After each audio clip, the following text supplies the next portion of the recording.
Today's project is brakes on my F-150. And of course, it's hot, it's humid. It's gonna be one of those days, but at least I got some shade. Now this, I don't know if it's an F-150 thing, previous owner thing, no earthly idea. But the actual like tire changing wrench, right, that comes with the F-150 did not fit the lug nuts.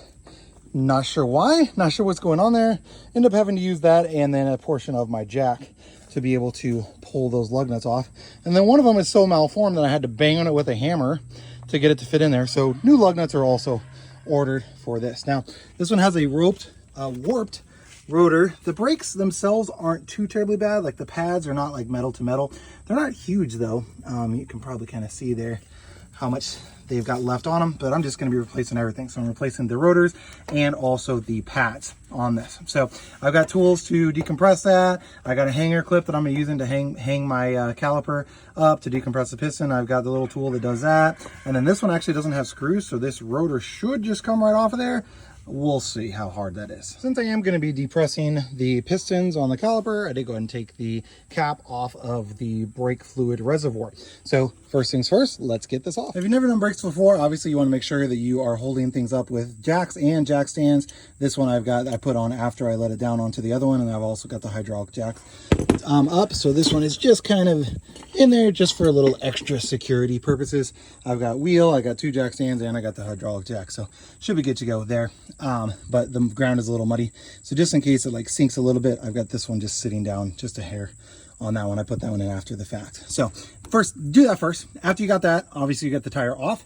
You're going to then want to remove the caliper. So for that, it's going to require 2 of these bolts. Now these are going to be 13 millimeter on this one, so let's go ahead and take those off. So that caliper came off super easy. Now I do have it hung up there. I would recommend you get some hangers if you don't have some, or make some, you know, something to hang it with. Don't just hang it by your brake fluid line. Brake pads came off easy. They do have a ton of pad left on them, so definitely didn't need to replace. They've been replaced sometime soon recently, but I don't know why they didn't just replace the warped rotors at the same time. Makes no sense to me why you wouldn't just do both and fix the issue entirely rather than just throw pads back on it. This one takes a 13 millimeter screw, so that one and that one, and then this big one back here, what I'm going to be taking off to take off this bracket, that's going to be a 21 millimeter at the top and at the bottom. So let me take that one off. Now, those 21 millimeter bolts for that bracket are absolutely insane. They are on really tight. So you will need to make sure you have a big ratchet. It is 21 millimeter to take that off, and then you're going to probably need a cheater bar of some kind. Now, if you had turned the wheel prior to taking this off, which I should have, but I forgot, if you would have done that, that would have been better, because then you've got the extra space to get the cheater bar in. As it was, I just kind of stuck it in like this, and I was able to go up and down and be able to get these off. But you're going to need a good strong cheater bar to do that, whether it's something kind of jerry-rig, like mine was just the handle off of my jack, or if it's something else, you're going to need some sort of bar to be able to get those off of there, because they're going to be on tight. But now let's remove the rotor. Now, pulling these rotors off was actually relatively easy. You can see it's laying over there. Now, obviously, it's going to really depend on your area. I live in the south, so we don't typically have a ton of rust, so mine wasn't rusted on there. There's no screws or anything that holds on there. It literally just goes onto the plate here, or onto the lugs there. So relatively easy on mine to pop off. So that is off. Now I'm going to get the new one, compare it with the old one, make sure that it matches, and then put it all back together again. I think you can tell which one is my new Wagner rotor and which one is the old one. I wonder if that might be the old one and not the new one. You never can tell. Anyway, I did want to just double check and make sure everything looks the same. Does look identical. Height wise looks pretty good as well. Obviously these are the newest, and I'm going to get installed onto. Now while you have this off, you will want to make sure to pop these off and check your boots. Make sure to grease your slide pins and make sure you are good to go with that before putting this back on. And remember, just like you use a lot of oomph to get those off, you're going to want to put a lot of oomph to get them back on. They do of course sell tools that you can use to get them to the right torque.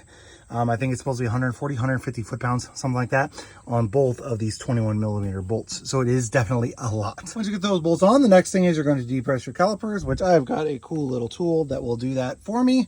Or well, I do it with it, the tool, I guess. You can obviously use a bunch of different tools to do it. Essentially, you just have to find a way to push these in. So some people will put like the brake pad against it and then use clamps to pull in on it.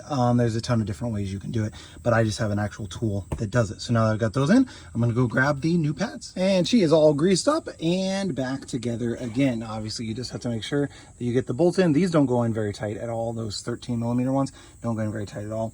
And then you gotta make sure you grease the ends, the pins, get the pins in the right place. I always grease the back of my pads as well. Don't grease the part that touches your rotors, please. Just the back. It's gonna come against this and then gonna go up against the pistons. But this side is good to go. Putting the tire back on, and then we will drop it down. So first one is done and ready to go. Now to do the other side. And brakes are done. Those 21 millimeter bolts were a pain in the neck. Last thing to do, make sure you put your cap back on your reservoir. And then, of course, you want to close the hood. But after that's done, be sure and pump your brakes. You're going to go to the floor at least several times. Just pump them a few good times until you feel good pressure building up, and then we should be good to go.